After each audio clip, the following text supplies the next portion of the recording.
మహారాష్ట్రలో మళ్లీ రాజకీయం రసవత్తరంగా మారుతోంది. అసెంబ్లీ ఎన్నికలు దగ్గర పడుతున్న వేళ ఎన్సీపీ నేత అజిత్ పవార్కు షాక్ ఇచ్చారు రెబల్స్. నలుగురు కీలక నేతలు పార్టీకి రాజీనామా చేశారు. వీరంతా శరద్ పవార్ గూటికి చేరారు. పింప్రి చించ్వాడ్ ఎన్సీపీ యూనిట్ అధ్యక్షుడు అజిత్ గవానేతో స్టూడెంట్ వింగ్ అధ్యక్షుడు యష్ సానే, మాజీ కార్పొరేటర్లు రాహుల్ బోస్లే, పంకజ్ బలేకర్ ఎన్సీపీకి గుడ్ బై చెప్పారు. శరద్ పవార్ సమక్షంలో ఆయన పార్టీలో చేరిపోయారు. లోక్సభ ఎన్నికల్లో అజిత్ పవార్ నేతృత్వంలోని ఎన్సీపీ చావు దెబ్బతింది. 4 స్థానాల్లో పోటీ చేసి 1 సీటును మాత్రమే దక్కించుకోగలిగింది. కంచుకోటగా భావించే బారామతిలో అజిత్ పవార్ భార్య సునేత్రా పవార్ కూడా ఓటమి పాలయ్యారు. అప్పటి నుంచి అజిత్ వర్గంలో అలజడి మొదలైంది. 15 మంది ఎమ్మెల్యేలు సహా పలువురు ఎన్సీపీ నేతలు శరద్ పవార్ వర్గంలో చేరేందుకు రెడీగా ఉన్నారనే ప్రచారం జోరందుకుంది.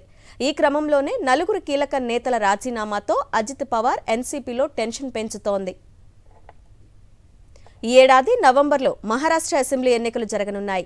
కాంగ్రెస్, ఉద్ధవ్ సేన, శరద్ పవార్, ఎన్సీపీ కలిసి కూటమిగా రంగంలోకి దిగాలని డిసైడ్ అయ్యాయి. త్వరలోనే సీట్ల సర్దుబాటుపై క్లారిటీ వచ్చే అవకాశం ఉంది. అటు బీజేపీ, షిండే సేన, అజిత్ పవార్, ఎన్సీపీ కలిసి ఎన్నికలకు వెళ్లేందుకు రెడీ అవుతున్నాయి. లోక్సభ ఎన్నికల్లో 4 సీట్లతో సరిపెట్టుకున్న ఎన్సీపీ అసెంబ్లీ ఎన్నికల్లో మాత్రం తమకు మెజారిటీ సీట్లు సర్దుబాటు చేయాలని డిమాండ్ చేస్తోంది. కనీసం 50 నియోజకవర్గాల్లో తమ అభ్యర్థులను నిలబెట్టాలని భావిస్తోంది. కానీ బీజేపీ అందుకు సిద్ధంగా లేదనే వార్తలు వినిపిస్తున్నాయి. దీంతో అజిత్ వర్గంలోని ఎమ్మెల్యేలు, కీలక నేతలు నెమ్మదిగా రూటు మారుస్తున్నారు. ఎన్నికల షెడ్యూల్ వచ్చేలోపే శరద్ పవార్ వర్గంలో చేరిపోతున్నారు. మొత్తం మీద పవార్ వర్సెస్ పవార్తో మహారాష్ట్ర రాజకీయాలు మళ్లీ హాట్ టాపిక్గా మారాయి.